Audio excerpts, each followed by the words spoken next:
तो एप्पल का नया M5 मैकबुक एयर आ चुका है और इसकी चर्चा हर जगह हो रही है।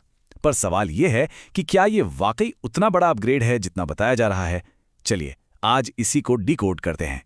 देखिए, दुनिया का जो सबसे पॉपुलर लैपटॉप है ना, मैकबुक एयर, वो अब बदल गया है।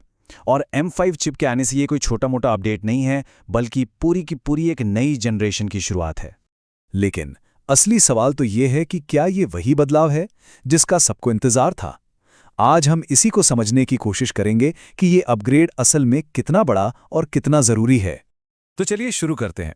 देखिए, M5 एयर को सिर्फ एक और सालाना अपडेट की तरह देखना ठीक नहीं होगा। इसे ऐसे समझिए कि एप्पल अब एक नया स्टैंडर्ड, एक नई बेसलाइन सेट कर रहा है। खुद एप्पल के जॉन टर्नस ने भी यही कहा है। उनके शब्द थे, M5 वाला नया मैकबुक एयर दुनिया के सबसे लोकप्रिय लैपटॉप में जबरदस्त परफॉर्मेंस और कहीं ज्यादा क्षमताएं लाता है। मतलब एप्पल के इरादे बिल्कुल साफ हैं। इस M5 एयर की पूरी कहानी को हम 3 हिस्सों में समझ सकते हैं। पहला, AI परफॉर्मेंस में एक बहुत बड़ी छलांग। दूसरा, बेस स्पेसिफिकेशंस में वो अपग्रेड जिसका बहुत वक्त से इंतजार था। और तीसरा, नेक्स्ट जनरेशन वायरलेस कनेक्टिविटी। तो सबसे पहले बात करते हैं इस नई मशीन के दिल की, यानी N5 चिप। आखिर इसमें ऐसा क्या खास है? तो ये जो M5 चिप है, इसमें 10 कोर का CPU है और एक नेक्स्ट जेन GPU। पर असली कमाल की बात पता है क्या है?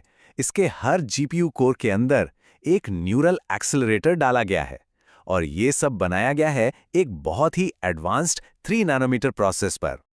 अब जरा AI परफॉर्मेंस में उछाल को देखिए।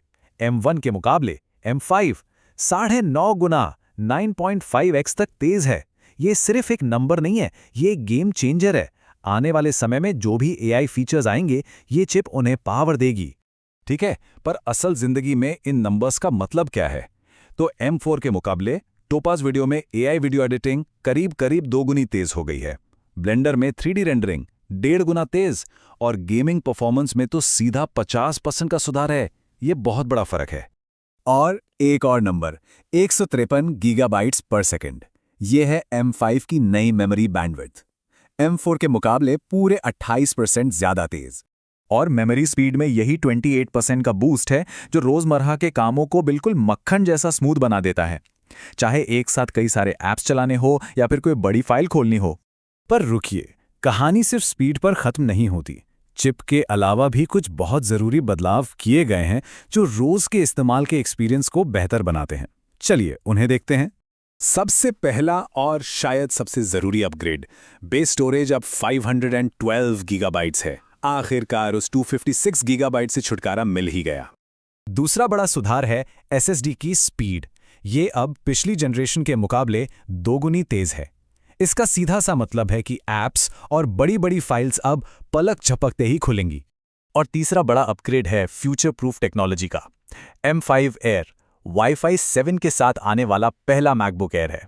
ये सिर्फ तेज ही नहीं है, बल्कि जब बहुत सारे डिवाइसेस एक साथ कनेक्टेड हों, तब भी एक ज्यादा स्टेबल और भरोसेमंद कनेक्शन देता है। तो अब नया स्टैंडर्ड सेट क्या हुआ है? बेस मॉडल में ही 16 GB रैम, साथ में 12 मेगापिक्सल का सेंटर स्टेज कैमरा, 18 घंटे तक की बैटरी लाइफ और फास्ट चार्जिंग सपोर्ट भी। और ये सब कुछ 13 और 15 इंच के सुपर लाइटवेट मॉडल्स में अवेलेबल है। अब इस अपडेट को सही से समझने के लिए चलिए एक नजर डालते हैं कि मैकबुक एयर ने पिछले कुछ सालों में कितना लंबा सफर तय किया है। अगर हम M1 और M3 से तुलना करें तो M5 का सफर बिल्कुल साफ दिखता है। चाहे बेस स्टोरेज हो, रैम हो, वेबकैम हो या वाईफाई, हर जरूरी चीज में एक बहुत बड़ा और जरूरी अपग्रेड है। M5 ने वाकई में जो बेसलाइन थी उसे काफी ऊपर कर दिया है। तो अब आते हैं सबसे बड़े सवाल पर। इन सारे शानदार बदलावों के साथ किन लोगों को अपग्रेड करने के बारे में सोचना चाहिए? चलिए इसे थोड़ा आसान बनाते हैं। अगर कोई इंटेल या M1 मैक इस्तेमाल कर रहा है तो उनके लिए ये हर तरह से एक ज़बरदस्त अपग्रेड है। जो लोग M2 या M3 पर है, उनके लिए AI, डबल स्टोरेज और Wi-Fi 7 के लिए अपग्रेड करना एक अच्छा फैसला हो सकता है। और जो M4 इस्तेमाल कर रहे हैं, उनके लिए ये एक छोटा अपग्रेड है। ये खासतौर पर उन लोगों के लिए है जिन्हें हर हाल में सबसे तेज AI और वायरलेस परफॉर्मेंस चाहिए। तो कुल मिलाकर हम ये कह सकते हैं कि M5 मैकबुक एयर ने एक नया और शक्तिशाली स्टैंडर्ड सेट कर दिया है कि एक मेनस्ट्रीम लैपटॉप को कैसा होना चाहिए। अब ये सिर्फ एक पतला और हल्का लैपटॉप नहीं रहा, बल्कि एक पूरी तरह से केपेबल पावर हाउस बन चुका है। M5 Air ने आज का स्टैंडर्ड तो सेट कर दिया है, इसमें कोई शक नहीं।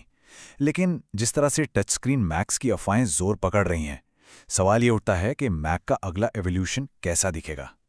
खैर, ये तो आने वाला वक्त ही बताएगा।